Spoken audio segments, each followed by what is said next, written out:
Welcome back to the Love Tribe podcast, a space for real stories of unconventional and unconditional love. I'm Madonna, and if you've been listening for a while, you'll know that this podcast holds some of the most personal stories I've ever told. But this feels especially exposing. There's a moment in this story that still makes me want to hide a little, something I once swore I'd never admit out loud. And yet here I am, because I've come to believe that the stories we most want to keep to ourselves are often the ones that someone else needs to hear the most. I also want to take a moment to thank you for the love and the support that I've received from earlier episodes. Many of you have reached out, shared your own stories, or just simply asked for more, and I want to honour that. It means the world to know that these reflections are landing in your hearts, that you're listening, feeling, remembering, and healing right alongside me. This is the story of a 3-month relationship that left a 3-year echo. It's a story about obsession, emotional silence, and the slow unravelling of self-worth. And it marks a pivotal moment in my journey back to myself. Not the beginning or the end, but one of those turning points that forces you to stop, feel, and choose differently, even if it takes years to understand why. Before we begin, I want to take a breath with you, because this episode, like many of the stories I've shared here, holds more than just a memory. It holds moments I once carried with shame. Moments I tried to rewrite, redeem, reshape, just to feel like they mattered. But what I've come to realize is that even the stories that didn't end in love can still teach us how to love ourselves better. This isn't a long, sweeping romance. It's a short relationship that revealed everything I still needed to heal. A moment in time where I gave too much, dimmed too far, and clung to the hope that if someone finally chose me, I could finally feel like enough. But instead of love, what I found was obsession, self-abandonment, and a painful reflection of the little girl in me who still didn't believe she was worthy of being fully seen and loved as she was. If you've ever chased someone who only gave you glimpses, if you've ever confused attention for care, or if you've ever lost yourself in the hope of being chosen, then this story might feel familiar. This is not a story of heartbreak. It's a story of awakening, and it centers around a text I never wanted to send.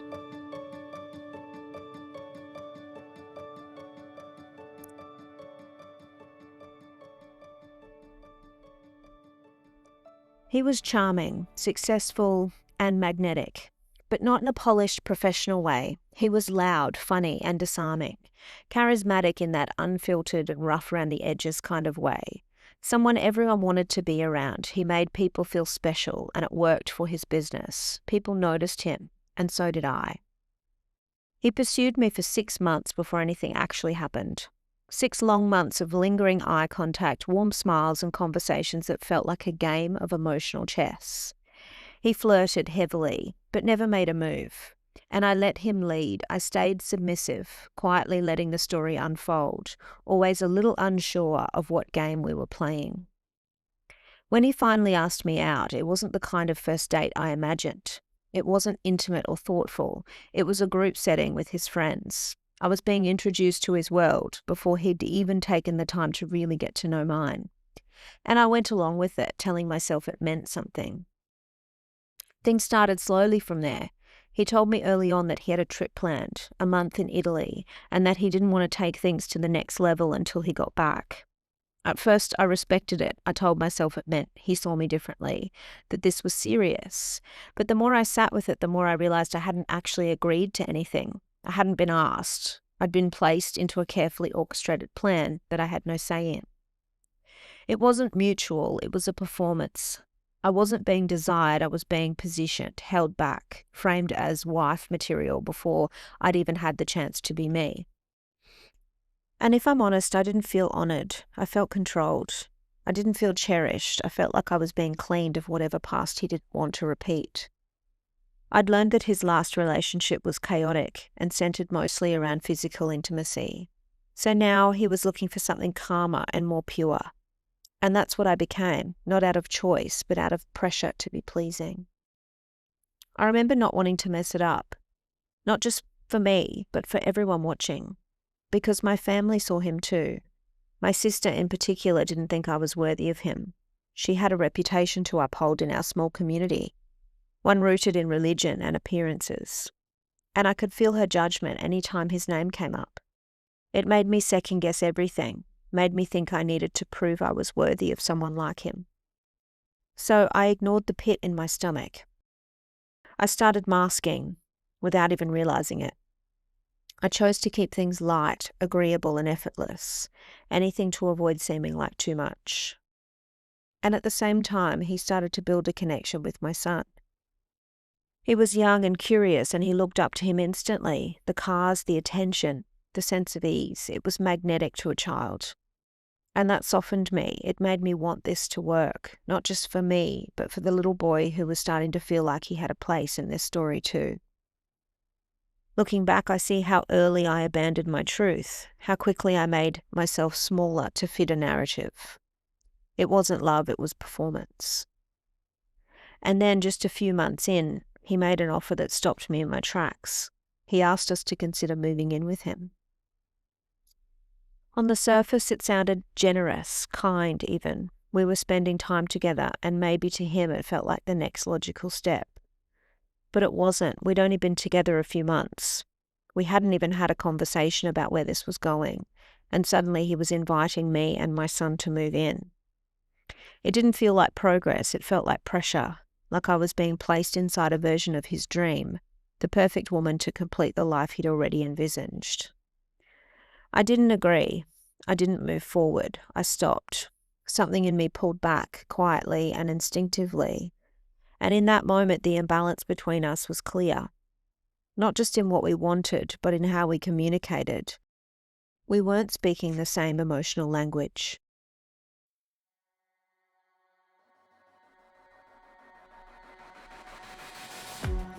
You're listening to the Love Tribe podcast, a space for truth, tenderness, and the kind of love that changes everything. I was guided on this journey, not for praise or performance, but to open the path to unconditional love. The kind of love that holds you, that walks beside you, that proves again and again that love wins. That by trusting something greater, love meets us here, not to complete us, but to walk with us. And when it arrives, it won't just feel like love, it will feel like a promise kept.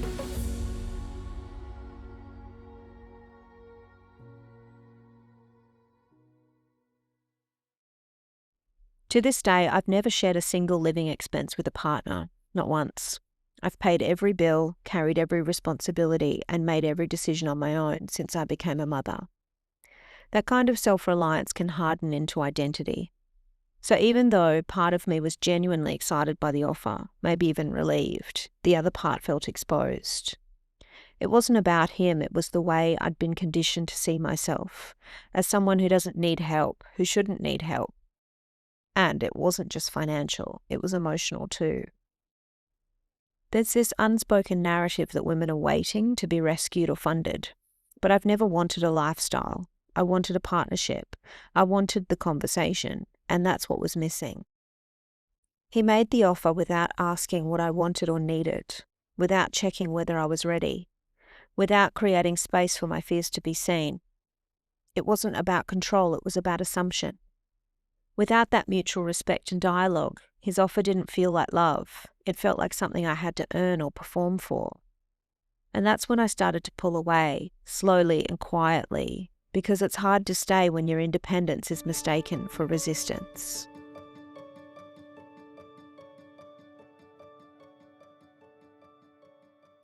From the outside, it probably looked like the start of something promising. He had charm, status, and a public image that impressed my family, especially my sister. He was the kind of man people assumed you should want. Successful, single, and finally ready to settle down. At least that's what it looked like. And in a small town, appearances carry weight. But behind closed doors, things felt different. He was the opposite of the charismatic man he presented to the world. It was like he gave everything to his public persona, and there was nothing left for me. What he offered everyone else, the charm, the attention, the ease, felt rationed when we were alone. He was withdrawn, sometimes cold, and carried a heaviness that I couldn't name at the time. And instead of listening to that quiet discomfort in my body, I convinced myself it was my job to hold the light, to become the one who made him open up, soften, and stay. So I became who I thought he wanted, because deep down I believed I had something to prove. Not just to him, but to my family, to my mother, my sister, to the version of myself that had never been picked for a real love story. I believed that if I could make this work, it would mean I was finally enough. But the cost of performing for love is that you lose yourself in the process. And I did. He never truly saw me because I never truly showed up as myself.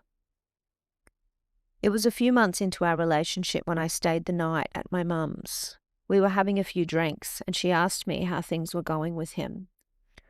I told her the truth. I had doubts. The energy was off. He felt distant. Something didn't feel right. But instead of hearing me, she pushed me to fight harder.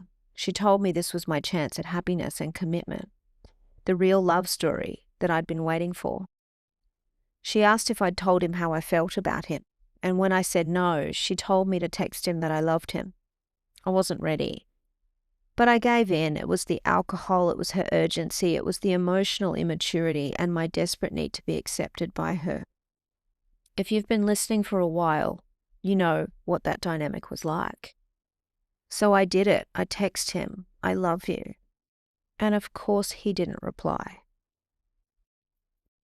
The next day I stopped in to see him on my way home. I was embarrassed and hopeful at the same time. But the moment I walked in, I knew. He was cold, uncomfortable. He said he was busy. A few days later, he sent a message saying he needed time to think and was heading away to visit friends. He didn't mention what I'd said. He didn't offer reassurance, just space. It was my son's birthday. He came into my shop with a gift for him, said nothing about me or that we would talk when he got back. That was the last time I spoke to him for 30 days. There was no breakup, no conversation, no closure, just silence. I chased him for a whole month. His business was next door to mine.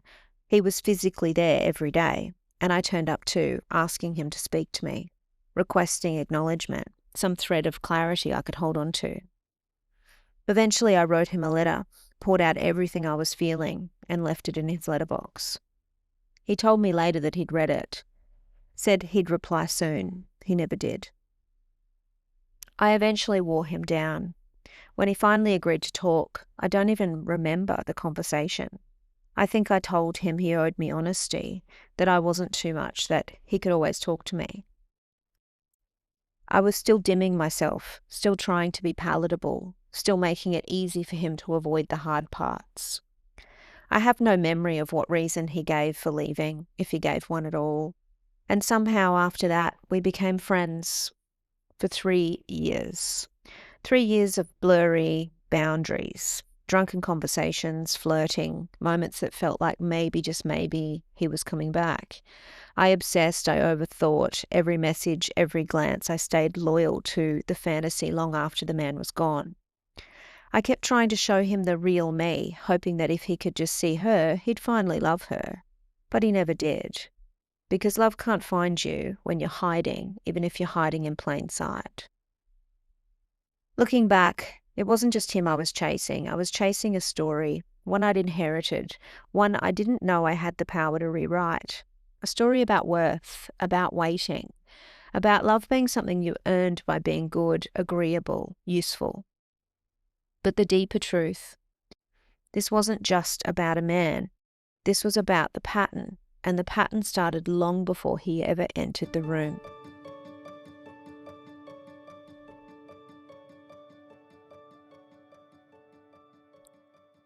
All of the threads in my story trace back to family. To understand why I chased emotionally unavailable men, why I stayed in places where I wasn't chosen, why I made myself smaller to be lovable, you have to understand the home I came from. My mother came from a low-income family. My father's family was middle class, stable, respected, a few steps above. And in those days, that kind of match was considered a girl's dream. More than a dream, really, it was a duty to marry up, to secure a future, to prove your worth through who you landed. Love back then wasn't just a feeling, it was a currency. A woman's value was tied to her ability to be chosen, to attach herself to a man who could provide, protect, elevate her status. And that energy, it didn't disappear. It seeped into the walls of our home. It was passed down in subtle ways, in the advice I was given, in the praise I received, in the silence that met my deeper questions. My mother believed she had done the right thing, married well, raised a family, secured a life. But I also saw the sacrifice, the swallowing of emotion, the stretching of self to fit inside someone else's story. I didn't realize it at the time, but I was raised with a template. Be good, be appealing, be chosen. And once you are, make it work, even if it means losing yourself along the way. I carried that blueprint with me, even when I thought I was doing things differently. I became independent. I raised my son on my own. I built businesses from the ground up. But underneath all of that strength was still a quiet belief that love was something I had to earn. That if I could just be lovable enough, useful enough, low maintenance enough, maybe someone would finally choose me. And when they did, I would hold on to it no matter at what cost. Because that's what I was taught love was, a dream, a duty, a reward for being good. So I entered relationships with my heart open, but my self-worth still tied to the idea of being chosen. I didn't ask myself what I wanted.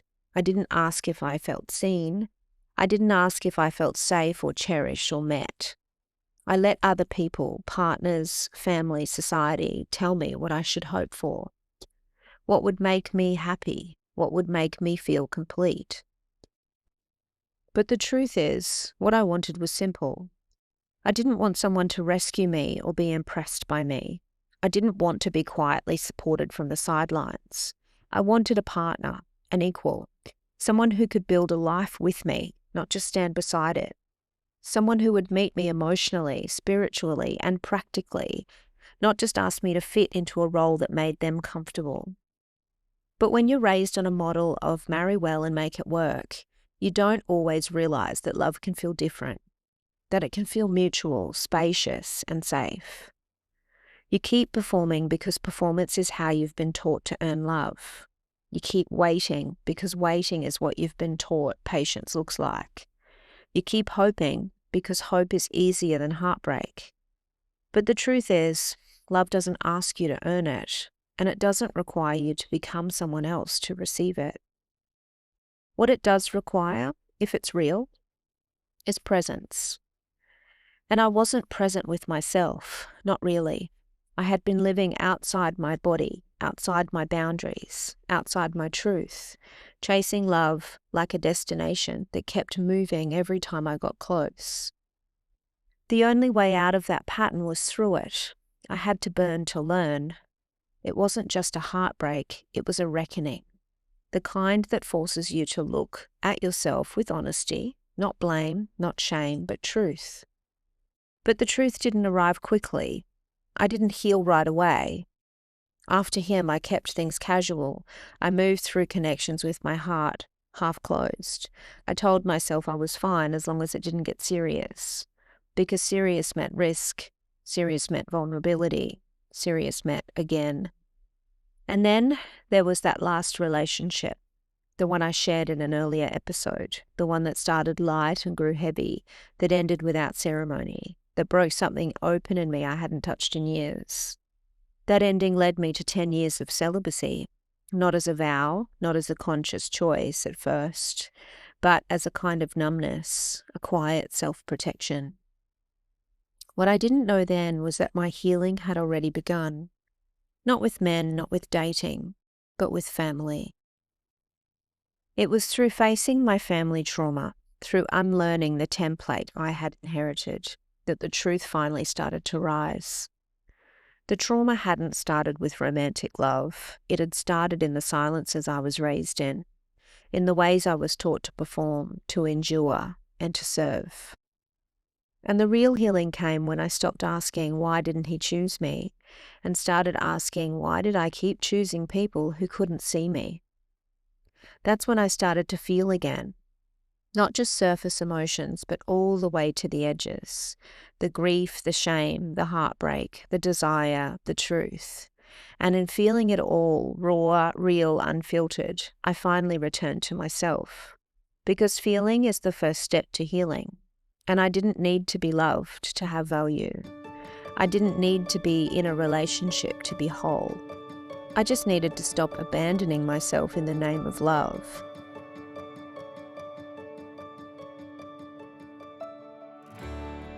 And that's where I am now, not at the end of the journey, but finally here with myself. If you know me now, you know that I'm completely and authentically myself. Not perfect, but real. No longer dimming my light to keep the peace. Healing will always be happening for all of us. But being our true, authentic selves, that's the priority, because it shapes everything else around us. When we make choices from that place, from our truth, with nothing but unconditional love, we create a life that's deeply lived, one that's aligned, abundant, and real. Thank you again for listening, for being here with me. I hope my story has helped you in some small way on your journey back to yourself. If you have a story you'd like to share, please reach out to me via email, hello@thelovetribepodcast.com.au, or through social media. I would love to hear from you. I'm Madonna, and this is the Love Tribe Podcast. Until next time, don't forget that I love you.